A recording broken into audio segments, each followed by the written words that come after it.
Hello बच्चों, कैसे हैं आप सब। उम्मीद है कि आप सब अच्छे स्वस्थ और मस्त होंगे और आप सबकी जवाहर नवोदय विद्यालय की तैयारी बेहतरीन चल रही होगी। तो आज के इस वीडियो में पढ़ेंगे मैथ के टॉप 15 क्वेश्चन को डिस्कस करेंगे जो कि जवाहर नवोदय विद्यालय के प्रीवियस ईयर में पूछे जा चुके हैं। चलो बच्चों, शुरुआत करते हैं पहले प्रश्न से। तो पहला प्रश्न देखिए बच्चों, यहाँ पे क्या है। पहला प्रश्न यहाँ पे है, दो अंकों की सबसे छोटी भाज्य संख्या बताइए। दो अंकों की सबसे छोटी भाज्य संख्या कौन होती है बच्चों? 10। दो अंकों की सबसे छोटी भाज्य संख्या 10 होती है। तो 10 इसका क्या हो जाएगा? राइट आंसर हो जाएगा। अगला प्रश्न देखेंगे बच्चों, रट लो, आने वाला है ये प्रश्न। देखते हैं कौन सा प्रश्न है जिसको रट लेंगे। सबसे छोटी सम संख्या क्या होती है? सबसे छोटी सम संख्या 2 होती है बच्चों। सबसे छोटी सम संख्या 2 होती है। अगला प्रश्न देखेंगे बच्चों, आप सबको जो प्रश्न आता हो उसका उत्तर जो है आप कमेंट करते रहिए। प्रश्न नंबर तीसरा देखेंगे, संख्या 11 से लेकर 20 तक का योगफल बताइए। संख्या 11 से लेकर 20 तक का योगफल बताना है। तो 11 प्लस 12 प्लस ऐसे 20 तक की संख्या को जोड़ना है बच्चों और बताना है कि कितना योगफल आएगा। तो जोड़ने पर कितना आएगा बच्चों? 155 आएगा। तो 11 से 20 तक अगर हम जोड़ेंगे तो कितना आएगा? 155 आएगा। तो सी वाला ऑप्शन इसका सही हो जाएगा। चौथा प्रश्न देखेंगे बच्चों। चौथा प्रश्न है, सबसे छोटी अभाज्य संख्या बताइए। तो सबसे छोटी अभाज्य संख्या 2 होती है। सबसे छोटी अभाज्य संख्या क्या होती है बच्चों? 2 होती है। प्रश्न नंबर पांचवा देखेंगे। प्रश्न नंबर पांचवा है बच्चों, यहाँ पे कहता है 1.05 को भिन्न में बदलिए। 1.05 को भिन्न में बदलिए। तो कैसे बदलेंगे बच्चों? सबसे पहले जो संख्या दिया है उसके उस ऐसे उतार लेंगे, 105 ऐसे उतार लिया। अब दशमलव को नीचे 1 लगा देंगे और दशमलव के दाहिने तरफ 2 अंक है तो इसके नीचे 2 जीरो बढ़ा लेंगे। अब इसको हम कैंसिल कर देते हैं, ये 5 से कट जाएगा, 5 दूनी 10 और 5 एक का 5। 5 से काटेंगे, 5 दूनी 10, 5 जीरो है 0। तो 21/20 इसका राइट आंसर हो जाएगा बच्चों। तो ऑप्शन ए जो है मैच कर रहा है। प्रश्न नंबर छठा देखेंगे बच्चों। प्रश्न नंबर छठा कहता है, प्रथम दो लगातार अभाज्य संख्याओं का योगफल बताइए। प्रथम दो लगातार अभाज्य संख्याओं का योगफल बताइए। तो बच्चों यहाँ पे ये कह रहा है, शुरू से दो अभाज्य संख्या जो होती है उनको लिखिए और उनको जोड़ के बताइए कि कितना योगफल होता है। तो शुरू के दो अभाज्य संख्या कौन होता है? पहला 2 होता है और दूसरा 3 होता है। तो इन दोनों को जोड़ देंगे तो बच्चों कितना आएगा? 5 आएगा। तो प्रथम दो लगातार अभाज्य संख्याओं का योगफल कितना आता है? 5। तो 5 इसका राइट आंसर हो जाएगा।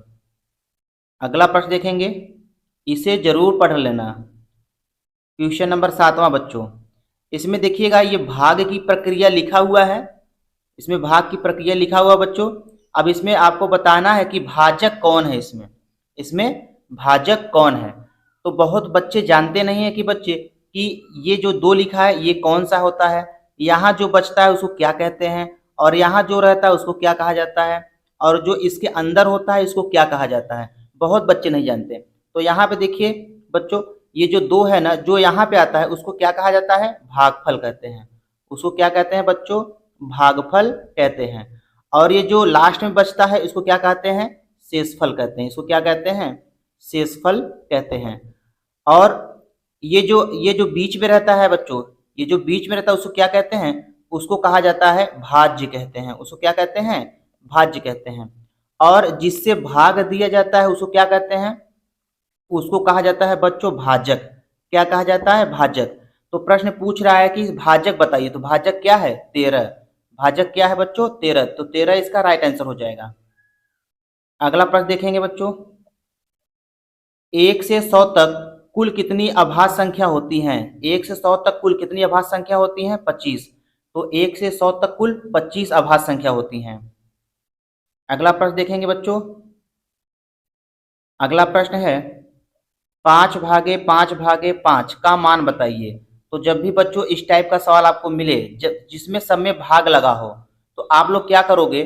सबसे पहले पहली वाली संख्या को आप जो है ऐसे ऊपर उतार लेंगे, ठीक है, और बटा का यहाँ पे चिन्ह लगाएंगे। और जो इसके आगे संख्या जो बची है उसको क्या करेंगे? नीचे उतार लो। 5 और 5 और इन दोनों के बीच में गुणा का चिन्ह लगा दो। अब इसको हल कर लो। 5 एक का 5 और 5 एक का 5, ऊपर बचा 1, नीचे क्या बचा बच्चों 5, तो 1/5 इसका क्या हो जाएगा, राइट आंसर हो जाएगा। ऑप्शन ए इसका मैच कर रहा है। प्रश्न नंबर 10वां देखेंगे बच्चों। प्रश्न नंबर 10वां है, 4 अंकों की सबसे बड़ी प्राकृतिक संख्या बताइए। 4 अंकों की सबसे बड़ी प्राकृतिक संख्या 9999 होता है। 4 अंकों की सबसे बड़ी प्राकृतिक संख्या 9999 होता है। अगला प्रश्न देखा जाए बच्चों। इस प्रश्न में पूछता है बच्चों कि एक जो है कैसी संख्या है।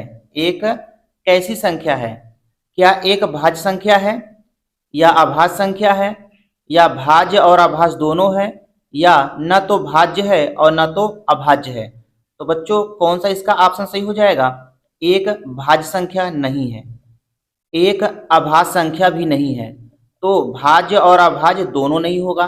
तो इसका राइट ऑप्शन हो जाएगा बच्चों, न तो भाज्य संख्या है और न तो अभाज्य संख्या है।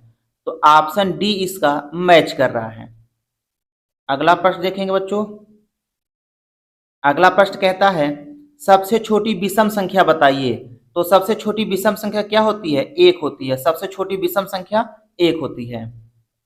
अगला प्रश्न देखेंगे बच्चों, सबसे छोटी पूर्ण संख्या बताइए। तो सबसे छोटी पूर्ण संख्या क्या होती है, जीरो होती है। सबसे छोटी पूर्ण संख्या जीरो होती है। अगला प्रश्न देखेंगे बच्चों। इस प्रश्न पूछ रहा है बच्चों कि शून्य कैसी संख्या है।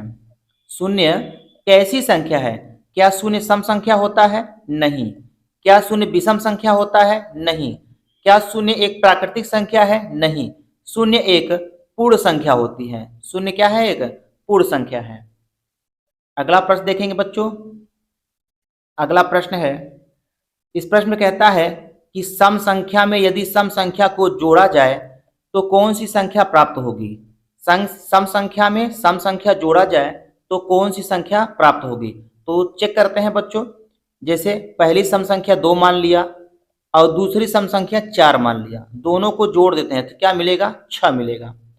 तो 2 भी सम संख्या है, 4 भी सम संख्या है और इसका उत्तर भी क्या आया, सम संख्या।